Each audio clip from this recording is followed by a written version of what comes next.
2019 കേവലം 1% വോട്ട് നേടിയ ബി.ജെ.പി. ആന്ധ്രാപ്രദേശിലെ പുതിയ നീക്കം ഏവരെയും അമ്പരപ്പിക്കുന്ന ഒന്നാണ്. കാരണം അവരുടെ ലക്ഷ്യം സീറ്റ് നേടുക എന്നുള്ളതല്ല, ഈ തെരഞ്ഞെടുപ്പുമല്ല, അടുത്ത തെരഞ്ഞെടുപ്പ് അവർ ലക്ഷ്യം വെച്ച് നീങ്ങുന്നു എന്ന് തന്നെ മനസ്സിലാക്കേണ്ടി വരും. കാരണം എക്കാലം അവരുടെ കൂടെ സഖ്യകക്ഷിയായി ഉണ്ടായിരുന്നത് ചന്ദ്രബാബു നായിഡുവിൻ്റെ TDP ആണ്. TDPക്ക് വീണ്ടും NDAയുടെ ഭാഗമായ കൊള്ളാമെന്ന് ആഗ്രഹമുണ്ട്. അമിത്ഷാ എന്ന് അദ്ദേഹമൊക്കെ പോയി ചന്ദ്രബാബു നായിഡു കണ്ടു. അതിനുശേഷം നേരെ പോയത് ജയിലിലേക്കാണ്. ഏതായാലും TDPക്ക് കൈകൊടുക്കാൻ ബി.ജെ.പി. ഇതുവരെ തയ്യാറായിട്ടില്ല. ഒരുപക്ഷെ അവിടെ മത്സരിക്കുകയാണെങ്കിൽ, കാരണം ആന്ധ്രയിൽ ലോക്സഭയും നിയമസഭയും ഒന്നിച്ചാണ് തിരഞ്ഞെടുപ്പ് നടക്കുന്നത്, ഒരുപക്ഷെ അവിടെ കൈകൊടുക്കുകയാണെങ്കിൽ പവൻ കല്യാണിൻ്റെ ജനസേവാ പാർട്ടിയുമായി കൈകൊടുക്കാനുള്ള സാധ്യതയാണ് കൂടുന്നത്.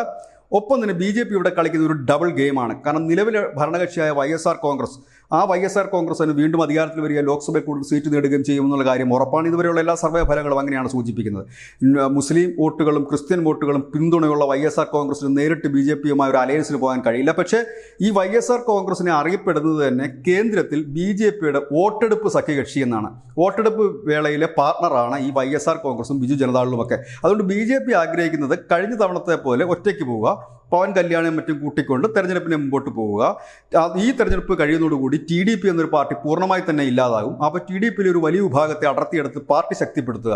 നിലവിലത്തെ സാഹചര്യത്തിൽ ആന്ധ്രയിൽ നിന്ന് ബി.ജെ.പിക്ക് കാര്യമായ എതിർപ്പുകളൊന്നുമില്ല. കാരണം ആന്ധ്രയിൽ YSR കോൺഗ്രസ് ആണ് ഭരിക്കുന്നതെങ്കിൽ പോലും കേന്ദ്രത്തിൽ ബി.ജെ.പിക്ക് ആവശ്യമായ ഘട്ടങ്ങളിലെല്ലാം പിന്തുണയുമായി എത്തുന്നത് ഈ YSR കോൺഗ്രസ് തന്നെയാണ്. വോട്ടെടുപ്പിൻ്റെ സഖ്യകക്ഷി എന്നാണ് അറിയപ്പെടുന്നത്, വോട്ടെടുപ്പ് പാർട്ണർ എന്നാണ് അറിയപ്പെടുന്നത്. ഏതായാലും ബിജു ജനതാദളും YSR കോൺഗ്രസുമൊക്കെ ബി.ജെ.പിയെ സംബന്ധിച്ച് അകത്തുമല്ല പുറത്തുമല്ലാത്ത സഖ്യകക്ഷികൾ എന്ന് തന്നെ പറയേണ്ടി വരും. ഏതായാലും ആന്ധ്രാപ്രദേശിൽ ബി.ജെ.പിയുടെ പുതിയ ഗെയിം ഇങ്ങനെയാണ്: പഴയതുപോലെ തന്നെ പോവുക, പാർട്ടി ശക്തിപ്പെടുത്തുക, ഒപ്പം തന്നെ ഇപ്പോൾ നിലവിലുള്ള ഈ പാർട്ണർഷിപ്പ് തുടരുക. News desk news India Malayalam.